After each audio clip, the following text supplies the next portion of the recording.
te bénis parce que tu es un Dieu de miséricorde, tu es un Dieu d'amour. Tu es un Dieu qui a choisi la mort afin que nous ayons la vie. Nous voulons vraiment te donner toute la gloire ce matin dans ces mots. Toi qui es au commencement de toutes choses, tu es aussi à la fin de toutes choses. La Bible déclare que tu es Alpha, tu es Oméga. En toi, nous avons été conçus. Et c'est toi aussi qui nous garde et qui nous protège. Merci pour ton sang qui a coulé à la croix de Golgotha. Merci, Seigneur. Est-ce que ce sang continue de parler pour nous? Il continue de parler restauration, guérison. Il continue de parler protection. Ce sang continue d'opérer en notre faveur contre toute adversité qui pourrait se lever contre nous. C'est pour cela ce matin, ensemble encore, Seigneur, comme un seul corps, nous disons merci Jésus-Christ d'avoir versé ton sang. Que ton nom soit béni, loué, adoré et magnifié dans ce lieu. Tout simplement parce que tu es Dieu. Nous te donnons toute la gloire, Seigneur. Toutes les formes de maladies dans nos corps physiques ce matin, Seigneur, reçoivent la guérison à cause du sang qui a été versé. Seigneur, toute œuvre du diable dans nos vies, dans nos maisons, dans nos finances, dans nos foyers, sur nos lieux de travail, aujourd'hui, à cause du sang que tu as versé, Seigneur, la restauration prend place. Et nous déclarons que nous sommes victorieux.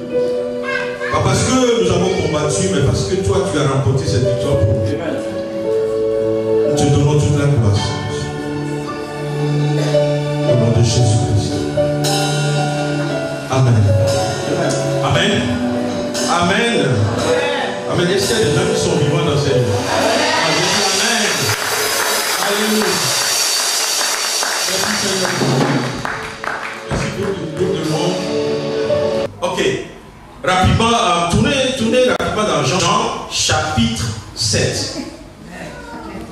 Jean chapitre 7. À partir du verset 37 au verset 39.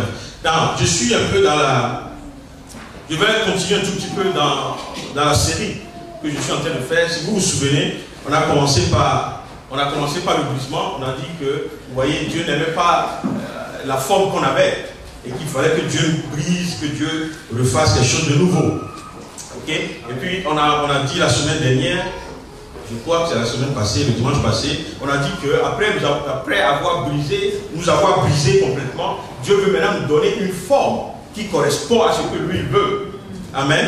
Et donc la forme qui convient, et nous devons être capables, nous devons être assez malléables pour permettre à Dieu de nous donner la forme que lui veut. Ok? Nous devons accepter d'être l'argile et que Dieu soit le potier. Nous avons aussi noté que, vous voyez, quand le vase ne prend pas la forme que le potier souhaite, qu'est-ce que le potier fait? Il recommence. Amen. Donc, pour nous, c'est plus facile, ou bien ça va aller plus vite si on se laisse former. Vous voyez, moins de temps on passe dans ce processus si on est plus malléable entre les mains de Dieu. Amen. Maintenant, vous voyez, ce que je vais partager aujourd'hui, Dieu ne peut pas faire, Dieu ne fait rien sans qu'il ne le remplisse. Non, Dieu ne peut pas former un vase, lui donner la forme qui convient, que la forme que lui attend, et puis laisser le vase comme ça. Amen. Le vase que Dieu fait doit servir à quelque chose. C'est pour cela que Dieu va aussi remplir ce vase. Et aujourd'hui, on va un tout petit peu parler de ça. Vous voyez, quand Dieu fait un vase, la Bible nous dit que le vase peut avoir deux utilités. Il peut être un vase d'utilité vile, ok, mais il peut être aussi un vase d'utilité noble. Amen. Il y a un terme que la Bible utilise. Un vase d'honneur. Voilà, ok. Ok. Et donc, en tout cas, je ne crois pas que quelqu'un ici ait envie d'être utilisé comme un vase vide dans la maison du Seigneur. Nous voulons tous être, voyez, comme un vase d'honneur, un vase que Dieu va utiliser pour faire de grandes choses. Il y a un homme de Dieu très célèbre, vous connaissez peut-être, comment il s'appelle comment il s'appelle le gars du réveil. Finet. Je vais peut-être revenir là. On va. Est-ce que tu peux avoir un verre? Tu peux avoir un verre vide qui n'a pas de.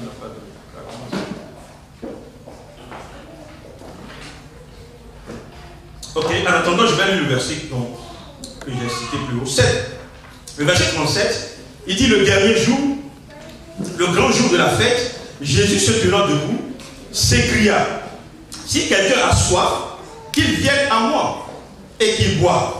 Celui qui croit en moi, des fleuves d'eau vive couleront de son sang, comme dit l'Écriture. Il dit cela de l'esprit que devaient recevoir ceux qui croiraient en lui, car le Saint-Esprit n'avait pas encore été donné, parce que Jésus n'avait pas encore été glorifié. Alléluia. Wow. D'accord. Là, je voulais juste poser une question, ok? Alors, si vous regardez ce verre, il y a de l'eau juste à un niveau, n'est-ce pas? Là, à partir du niveau de l'eau, qu'est-ce qu'il y a dans le verre? Hein? De l'air. Le vide. Ok, ça devient intéressant. Est-ce que c'est du vide ou c'est de l'air? Du vide. De l'air et du vide. De l'air dans le vide. J'aime ce compromis là. Hein? Ok, mais bon, je crois que comme on est dans l'atmosphère ambiante, c'est de l'air qui est dans. Ouais, parce que si tu veux avoir du vide en réalité, il faut que tu. Ok, là. Maintenant, si je veux enlever l'air qui est là, qu'est-ce que je fais? Hein? Remplir le verre avec quelque chose. Ok, quelqu'un d'autre? Une autre manière de faire sortir l'air? Briser le verre. Bon, vous savez, il y a des solutions radicales. On ne peut pas contester ça. Je peux. Bon, je ne suis même pas sûr que si je brise le verre, ça me brise dans le verre. Personne d'autre n'a aucune idée de comment on peut enlever l'air. Hein? Remplir le verre. Ok, oui, ça c'est la réponse que Maman Marie a déjà donnée. Hein?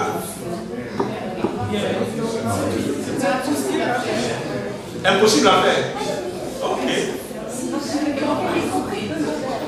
Fermez le verre et tirer l'air. Ok. Comment on peut tirer l'air? Sous vide. Waouh. Il y a des scientifiques dans ce monde. Ok. On peut absorber, oui. Aspirer l'air. Mais again, quand tu le fais dans une atmosphère comme celle-ci, au fur et à mesure que tu enlèves, ça reprend. Et c'est la clé de mon message ce matin.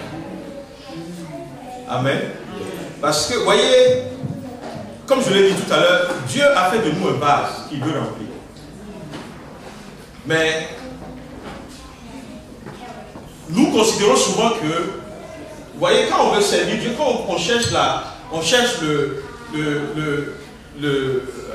comment dire, d'être rempli par le Saint-Esprit de Dieu, on commence par parler des choses, vous voyez, il y a des choses qui ne sont pas correctes dans nos vies, qu'il faut enlever. Vous voyez, souvent on s'attaque au péché, on dit il faut enlever le péché. Et puis vous vous rendez compte que souvent quand on aspire. Bon, comprenez le terme, je vais faire une analogie avec l'air, c'est pourquoi j'utilise un peu ça. Si on aspire l'air revient automatiquement. Et vous avez constaté que souvent dans la vie de plusieurs personnes dans l'église, Vous voyez, même quand il gère avec le péché, ce péché revient. Vous n'avez pas constaté? C'est pour ça qu'il y a des moments, je me souviens, quand, à un moment donné, quand on était à Saint-John, on faisait la prière d'avant le culte. Et souvent, presque tout le monde qui intervenait, la première des choses qu'on faisait, on disait repentance. On va se repentir de nos péchés et tout ça. Et puis, à un moment donné, tu remarques que tu te repens sur le même péché tous les dimanches. Tu viens, tu dis Seigneur, pardonne, j'ai été ceci, peut-être j'ai parlé mal à quelqu'un. Et puis le dimanche prochain, c'est la même chose. C'est la même chose. Pourquoi? Parce que, vous voyez, on opère de la deuxième manière, c'est-à-dire on essaie de faire sortir de l'air tout en restant dans l'atmosphère comme on est là. Et donc, le péché va et puis le péché revient. Alléluia.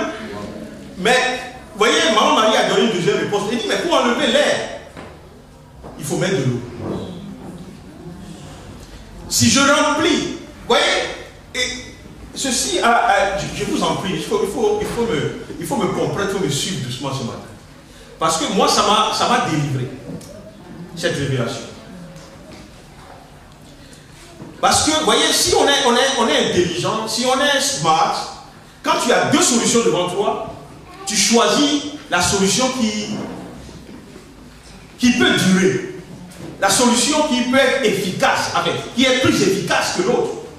Vous voyez un peu?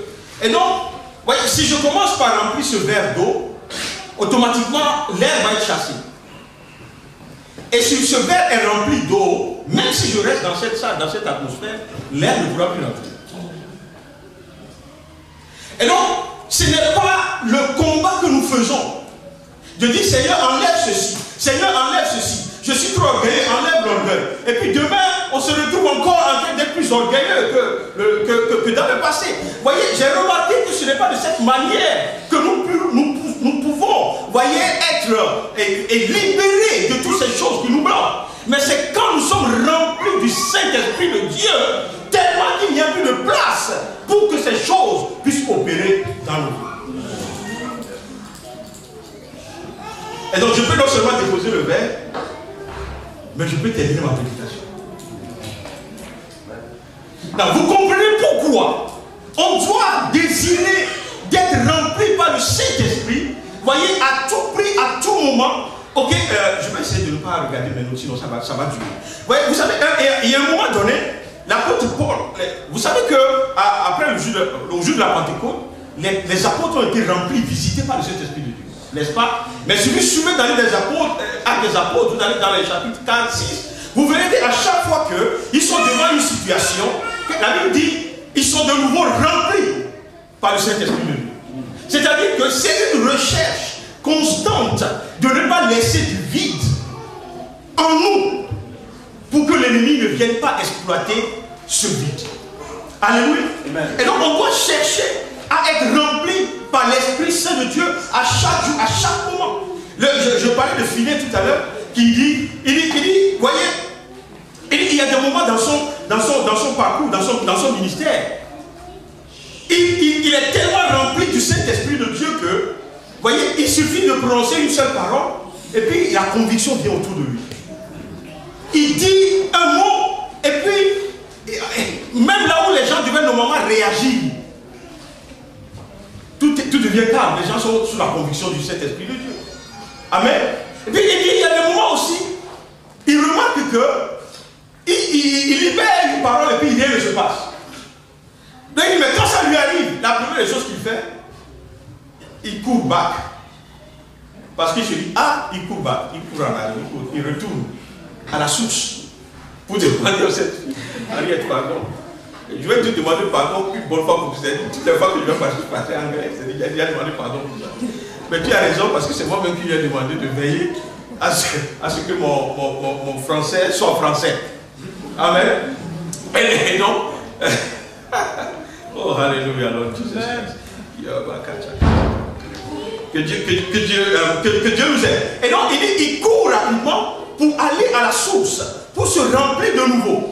Parce que l'autorité, la puissance qu'il a, c'est parce qu'il est rempli par le Saint-Esprit de Dieu. Amen. Et j'ai découvert, vous voyez, mais je me suis dit, voyez, si je peux vivre de cette manière, voyez, et toutes ces choses qui sont en nous, qui prennent la place, qui n'aiment pas leur place, voyez, ces choses qui nous freinent, les choses qui nous retardent, et que nous efforçons, en fait, c'est ça en fait.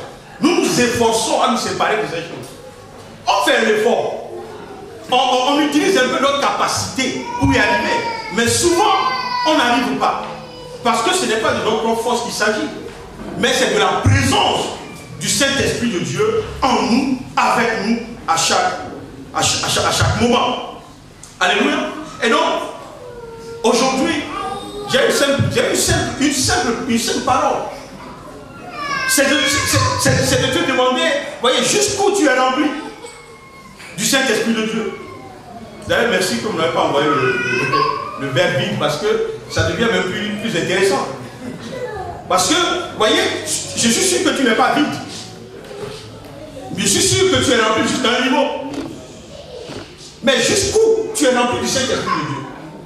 Jusqu'où tu as le désir d'être rempli de l'Esprit Saint, de Dieu.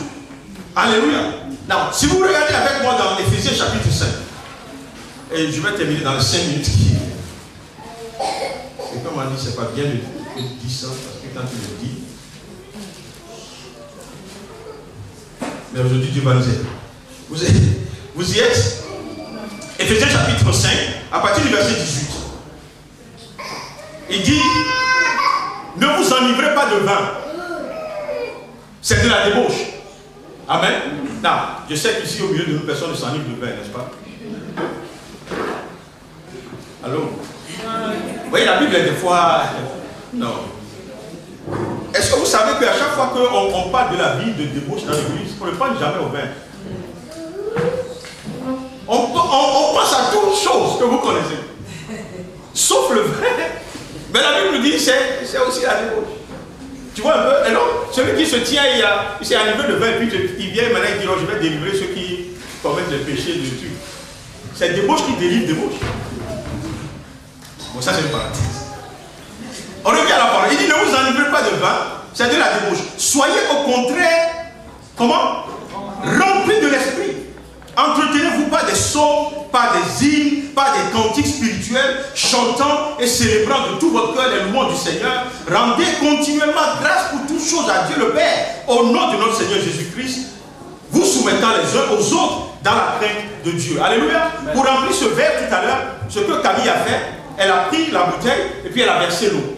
N'est-ce pas? Mais la Bible nous dit ici, pour être rempli du Saint-Esprit de Dieu, il n'y a pas une bouteille. Même si on vous dit quelque part, il y a une bouteille du Saint-Esprit, c'est un mensonge.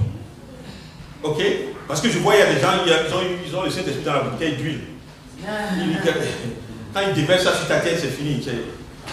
Tu es plein là, tu es rempli du Saint-Esprit de Dieu. Non. La Bible nous dit, vous voyez, il faut être Bible. Il faut être parole. Il faut être parole de Dieu. La parole de Dieu nous donne ici toute une liste de ce que nous devons faire. Comment est-ce que notre vie doit être? Dans quelles conditions? Comment on doit évoluer pour que la présence du Saint-Esprit soit en nous, vous voyez, à chaque instant. Mais j'ai dit, quand je regardais cette parole, je me suis dit, mais c'est pas par hasard que Dieu a fait une comparaison, la Bible a fait une comparaison entre être enivré de vin et être rempli du Saint-Esprit. Amen. Et puis je me suis dit, mais regardons un peu quelqu'un qui est enivré de vin. Bon, vous connaissez, non? C'est tellement que vous avez fait l'expérience vous-même une fois. Bon, c'est évident, il y a des moments. Hein? Ok, puis bon, avant de devenir chrétien. C'est bon, là on est d'accord. Ok, bon. Ou bien, quand tu étais tombé un peu là, ça arrive. Ok. Mais vous savez, il y a une des choses que j'ai remarqué, tu vois, quand quelqu'un est ivre de vin, il est tout excité. C'est-à-dire qu'il croit que tout est possible. C'est pour cela d'ailleurs qu'il y a certaines personnes qui boivent. Parce que s'ils ne boivent pas, ils ne peuvent pas faire ce qu'ils font. Quand ils arrivent quelque part, ils doivent boire. Quand ils finissent de boire, non. Ils vont faire l'ambiance maintenant. Alors que s'ils n'ont pas le vin là, ils sont tous, ils chaillent dans leur coin. Vous voyez un peu, vous voyez. Mais merci Seigneur, parce que nous qui sommes comme ça, qui sommes shy, qui sommes timides, et qu'on ne peut pas aussi boire du vin, on est en danger. Et donc c'est pour cela qu'on dit merci Seigneur pour le Saint-Esprit. Parce qu'au moins quand lui vient, je peux tenir le micro et commencer par prêcher. Allô? Parce que désormais, j'ai au moins, voyez, quelque chose qui remplace le vin. Amen. C'est John qui dit souvent, il dit souvent, moi, même sans vin, je peux faire l'ambiance. Mais ça, c'est lui, ça, c'est John. C'est vrai en plus. Il ne boit pas. John, tu ne bois pas.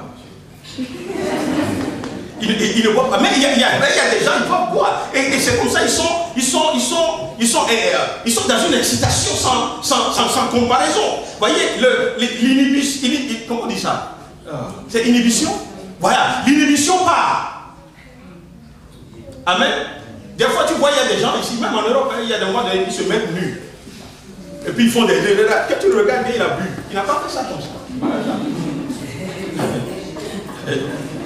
Et puis les gens, voyez, regardez, je sais pas, vous avez déjà remarqué, regardez les trucs, les reportages sur l'île. Il y a une île là où tous les jeunes anglais vont. Ibiza, regardez ça. La folie. La débauche. Ça dit, quand je dis folie, je dis c'est comme si c'est plus que la débauche, quoi. Ce qui se passe là-bas. Mais la clé de tout ça là, c'est la boisson. C'est les cocktails sur cocktails sur cocktails, les vodkas, les cocktails.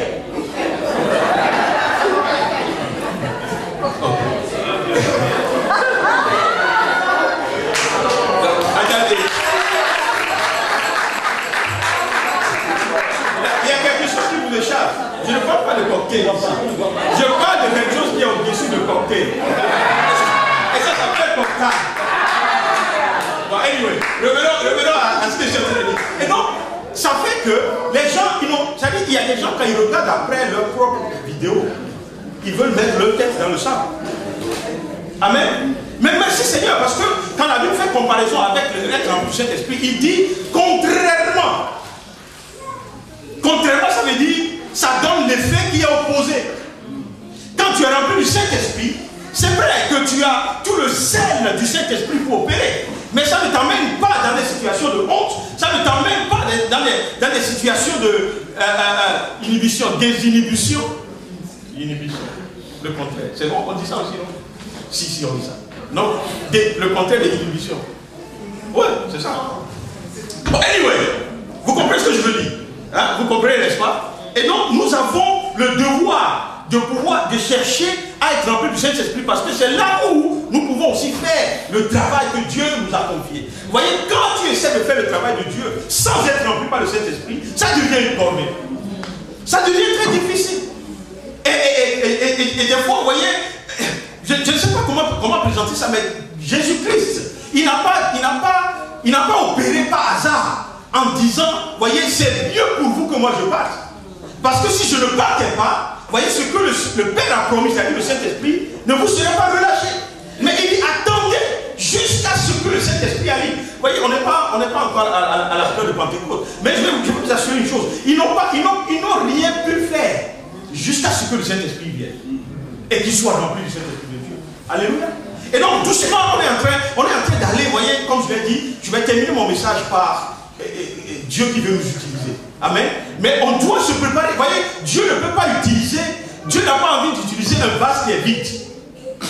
Dieu a envie d'utiliser un vase qui est plein de la présence du Saint-Esprit de Dieu. Maintenant, vous voyez, j'ai commencé par lire Ephésiens 5, tout ce qu'on doit faire, les cantiques, on doit chanter, on doit rendre grâce à Dieu. Ça, en réalité, quand tu regardes cette parole, ça veut dire tout simplement que quand nous nous levons, nos vies, vous voyez, nous devons être en train de faire les choses de Dieu. Les choses de Dieu. Même des fois, c'est juste comment dire, les chants que tu écoutes et tout ça. Et puis, je ne sais pas si ça est déjà arrivé. Un matin comme ça, tu te lèves et puis tu mets c'est Sinach que je mets maintenant. Vous avez cette voix constatée, non? You are here. Et puis, quelque chose change. C'est comme il y a une force qui vient. C'est comme si si tu peux affronter la journée sans peur, descends-tu. Parce que, voyez, Dieu a commencé par déverser en toi son esprit pour opérer dans le temps qui vient. Alléluia. Et donc, voyez, il a pas allez visiter, je sais que je n'ai pas le temps aujourd'hui. Voyez, même, il dit même en entretenant entre vous, voyez, des relations de soumission. Ça aussi, voyez, la parole de Dieu, on ne peut pas faire sans. Des fois, c'est difficile à accepter. Des fois, on ne s'attend même pas à certaines choses que la parole de Dieu dit. Mais nous ne sommes pas la parole. Nous avons reçu la parole. Et la parole est intègre, la parole ne change pas, la parole ne varie pas. Vous voyez, personne ne peut changer la parole de Dieu. La parole elle-même sait donner des garanties.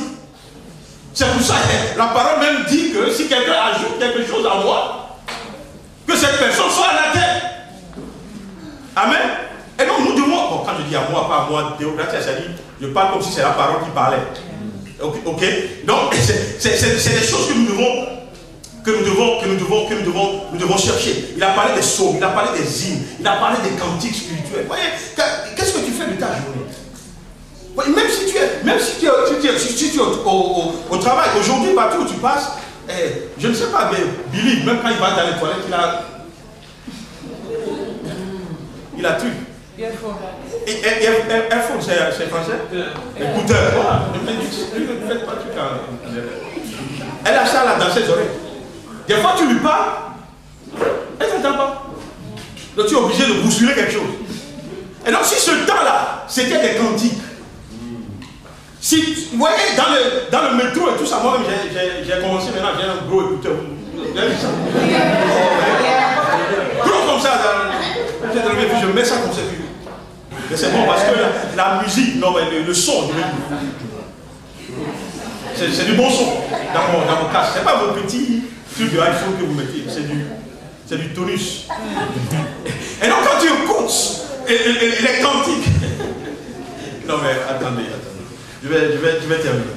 Quand tu écoutes ces cantiques, quand tu chantes les louanges de Dieu continuellement, quand tu rends grâce à Dieu continuellement, vous voyez, c'est des choses qui font que ton esprit est rempli en permanence de la présence de Dieu. En permanence de la présence de Dieu. Des fois, c'est difficile, mais il y a quelqu'un qui me disait la dernière fois, quelqu'un dit, oh, moi je ne sais pas prier. Il dit, c'est parce que tu ne lis pas la Bible. Wow. Et puis, d'abord j'ai voulu dire, mais pourquoi tu dois dire ça? Puis je me suis rendu compte que c'est vrai. Parce que la prière, c'est juste de citer les paroles de Dieu. Ce n'est pas aussi, tu vois, la prière c'est de dire à Dieu ce que lui a déjà dit pour qu'il accomplisse. Donc si tu ne lis pas la parole de Dieu, tu n'as pas de ressources, de matière à prier. Donc ça devient un peu difficile. Amen. Et donc toutes ces choses-là, la lecture de la parole, la prière, tout ce qui contribue à ce que le Saint-Esprit soit manifeste, soit en éveil dans ta vie, c'est ce que tu dois rechercher. Pourquoi? Parce que Dieu va utiliser l'esprit qui est en toi pour accomplir les grandes choses. Ce n'est pas toi que Dieu va utiliser, parce que souvent on dit ça, Dieu l'a utilisé. Mais en réalité, c'est l'esprit de Dieu à travers la personne qui a fait ce qui a été fait. Ce n'est pas, vous voyez, prends cette même personne et qu'il aille dormir pendant 2 mois et puis il revient. Il n'aura rien. Amen. Amen. Quand je dis dormir, vous comprenez ce que je veux dire? C'est-à-dire que s'il ne continue pas à méditer la parole, à chercher Dieu, à prier, à être dans les lieux où il va recevoir un renouvellement de la visitation du Saint-Esprit, cette même personne qui est tout en feu va devenir morte spirituellement dans les temps qui suivent. Amen. Et donc il faut que nous nous levons pour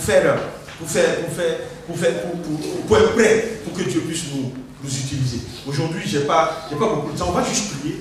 On va demander à Dieu, Seigneur, voyez, éloigne-nous des endroits qui nous rendent dry, qui nous rendent secs.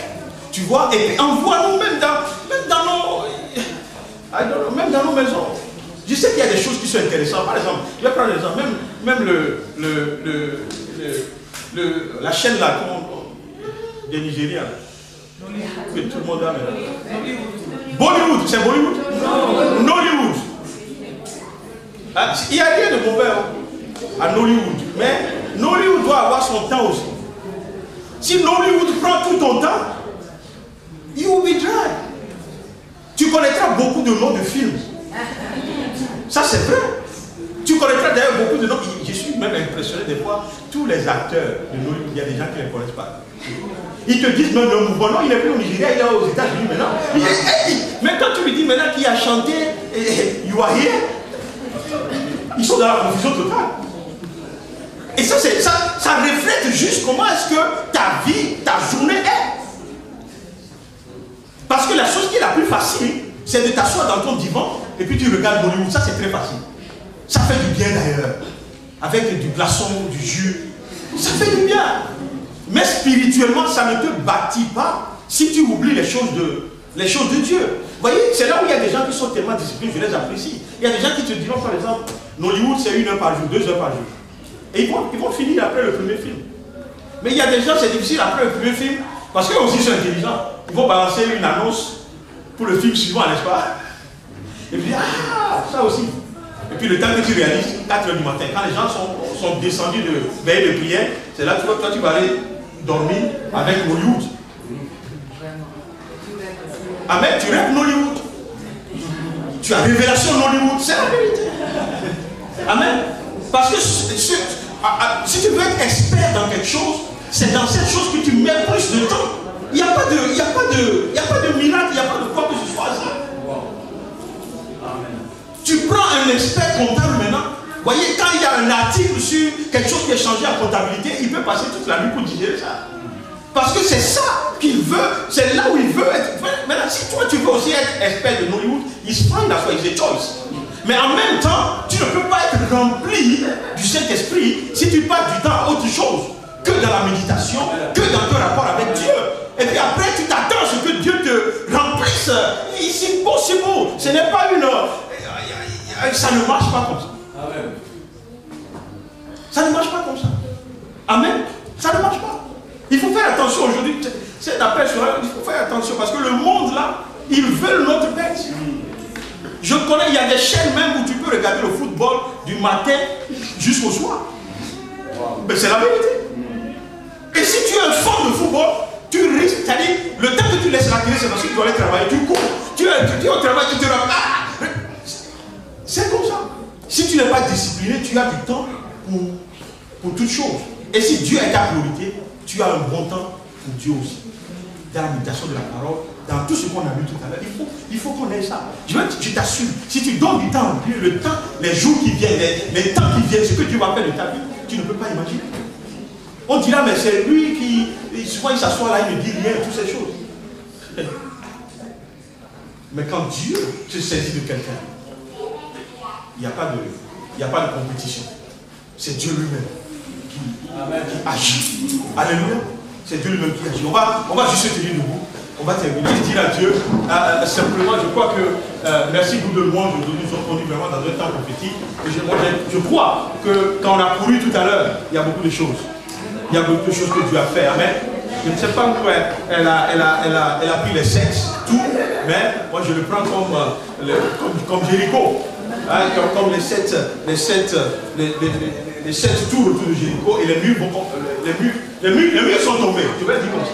Les murs sont tombés. Si tu es dans ces lieux ce matin, il faut croire que les murs sont tombés. Les murs qui sont devant toi sont tombés. Mais ce qui t'empêche de prendre la terre promise est tombé. Donc il faut qu'aujourd'hui tu te refuges dans le Seigneur. Que tu dis tout simplement, Seigneur, merci. Tu n'as pas besoin de grandes choses. Donc Dieu est fidèle. Quand il dit, il le fait. Quand il dit quelque chose, il accomplit. Quand il a promis, il amène toujours à distance. Vous voyez, et c'est ce qu'on a vu hier pendant la prière d'ailleurs, que toutes les promesses que Dieu a faites, toutes les promesses que Dieu n'a pas oubliées, il les accomplit dans leur temps, il les accomplira une à une, il va les accomplir dans ta vie au nom de Jésus. Vas-y, dis tout simplement à Dieu sur ce matin, Seigneur, donne-moi la capacité, non seulement d'être discipliné, mais de passer plus de temps à ces choses, aux choses qui te concernent. Vous voyez qu'à autre chose. Parce que j'ai besoin de toi. J'ai besoin d'être rempli par le Saint-Esprit de Dieu.